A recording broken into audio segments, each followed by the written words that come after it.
Israel के ताजा हवाई हमलों में पिछले 48 घंटों में 970 से ज्यादा लोगों की मौत हो चुकी है।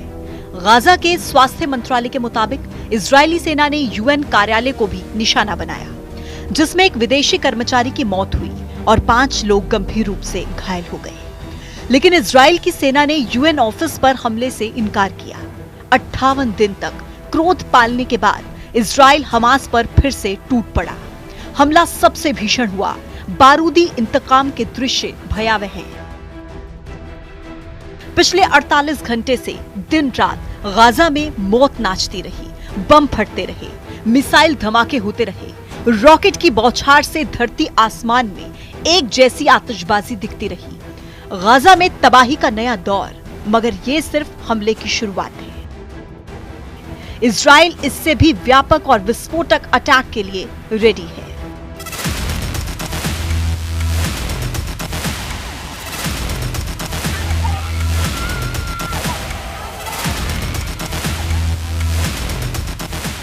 इस बार नेतन्याहू हमास के सफाई तक शांत नहीं होने वाले। इजराइल के ताजा हवाई हमलों में बीते 48 घंटों में 970 से ज्यादा लोगों की मौत हो चुकी है। गाजा में कुल मौतों का आंकड़ा 49,547 हो गया है। इजराइल ने फिर से गाजा में ग्राउंड ऑपरेशन शुरू किया। जब धरती बारूद से जलने लगे, आसमान तक आतिश दिखने लगी, तब समझ लीजिए कि हमला इजराइल का है।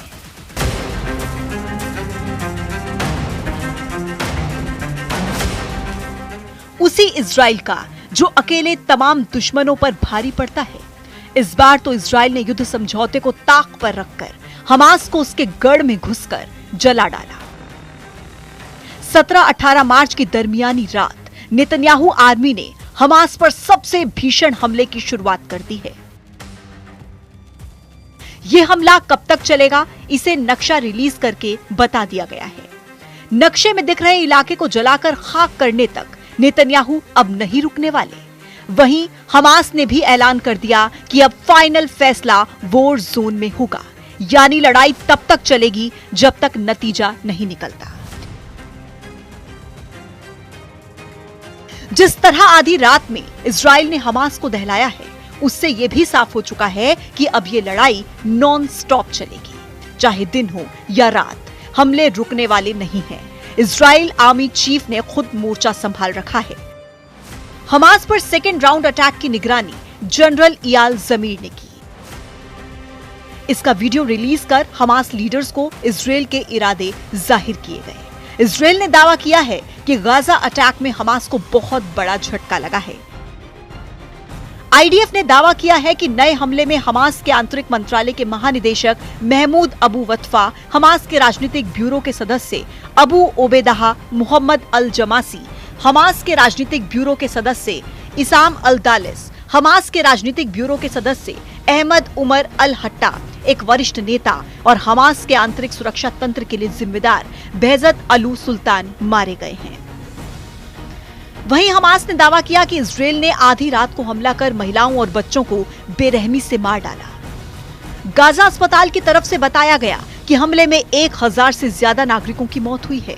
उधर गाजा अस्पताल के निदेशक डॉक्टर मोहम्मद जकूत का कहना है कि इजरायली सेना ने फिर से गाजा पट्टी में नरसंहार किया, जिसमें सैकड़ों लोगों की मौत हुई, सैकड़ों घायल भी हैं।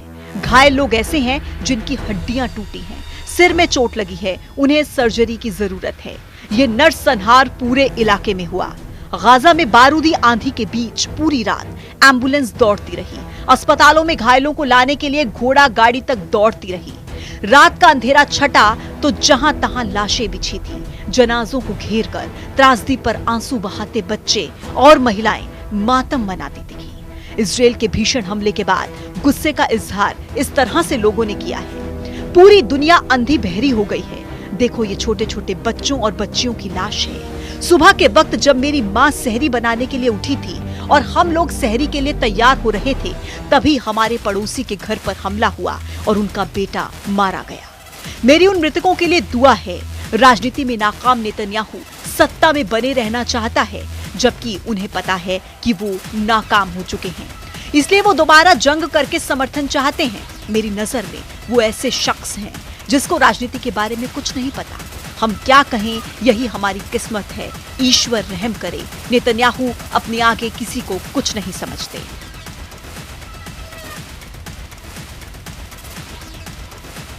इजराइल की बमबारी के बाद के दृश्य डरावने हैं। जिस मकान पर बम बरसा वहां सिर्फ मलबा है, आसपास बिखरा बारूद है, पर खच्चे उड़े घरों के खंडहर के बीच अपनों को तलाशते लोग हैं।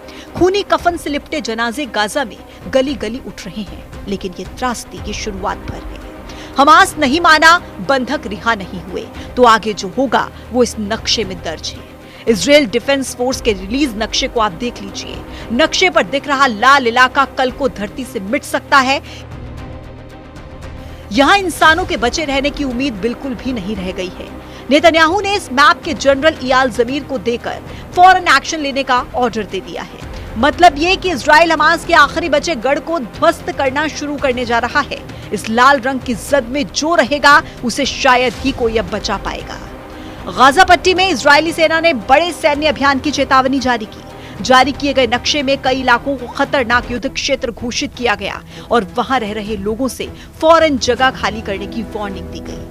नक्शे को दिखाकर धमकी में कहा गया है कि गाजा के पश्चिमी भाग और खान यूनुस के कैंप में लोगों को सुरक्षित जाना चाहिए, क्योंकि जिन इलाकों को लाल घेरे में दिखाया गया वहां पर रहना जानलेवा साबित हो सकता है।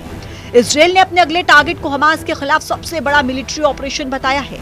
इजराइल के हमले और धमाके के बाद हमास ने भी पलटवार का दम भरा।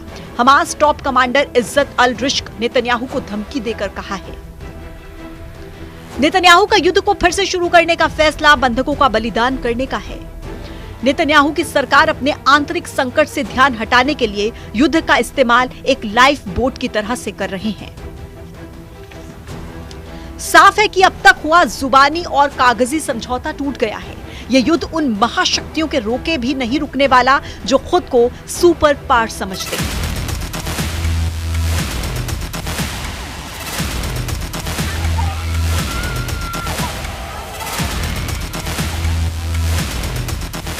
यह युद्ध रुकेगा तो बस एक ही शर्त पर, और शर्त यह है कि इजराइल की हर शर्त मान ली जाए।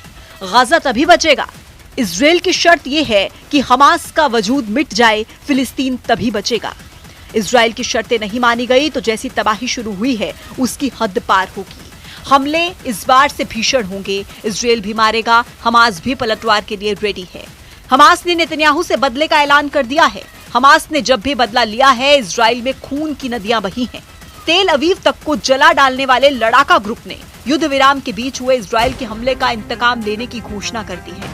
हमास के कब्जे में अब भी 24 इजरायली बंधक बताए जाते हैं। हमास की टॉप लीडरशिप इन बंधकों को मानव ढाल की तरह इस्तेमाल कर रही है। इसलिए इजराइल ने दूसरे राउंड के युद्ध में सिर्फ बेत हनून, खरवत, खजा और अबासन इलाके पर हमले किए। पीएम नेतन्याहू एक बार फिर से फुल एक्शन में आ चुके हैं। उन्होंने गाजा अटैक का अपडेट आईडीएफ हेडक्वार्टर में जाकर दिया है। इस ब्रीफिंग में रक्षा मंत्री Israel Katz, IDF chief of staff lieutenant general Eyal Zamir और मेजर जनरल रोमन गोफमैन भी शामिल थे। यानी हमले के नेक्स्ट राउंड के लिए इजराइल ने तैयारी शुरू कर दी है।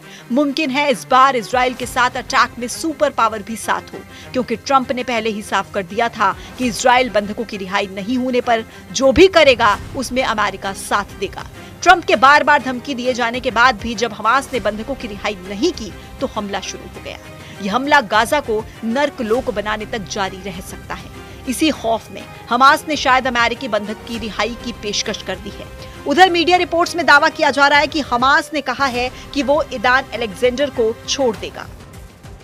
ईदान 19 साल की वो फौजी हैं जिन्हें गाजा बॉर्डर पर बंधक बनाया गया था। हमास ने यह भी कहा है कि वो बाकी बचे दोहरी नागरिकता वाले 4 बंधकों के शवों को भी लौटा देगा, जिनकी पहले ही मौत हो चुकी है। अभी ये साफ नहीं हुआ कि नई पहल पर किससे बातचीत हुई है। हमास और अमेरिका हाल के हफ्ते में सीधे बातचीत कर रहे हैं, जिस पर इजराइल की ओर से तीखी प्रतिक्रिया आई है। इजराइल से युद्ध में हमास तबाह हो चुका है, मगर फाइटर ग्रुप को अब भी उम्मीद है कि इजराइल के सभी दुश्मन एकजुट होकर उसका साथ देंगे और युद्ध की बाजी पलट जाएगी। इजराइल के दुश्मन देशों का रुख भी अब इस युद्ध का नतीजा तय करने वाला है। साफ है, इजराइल ने संकेत दिया है कि हमले बढ़ सकते हैं। अगर हमास पीछे नहीं हटा तो गाजा में बड़े पैमाने पर जमीनी हमला हो सकता है, जिससे तबाही और बड़ी होगी।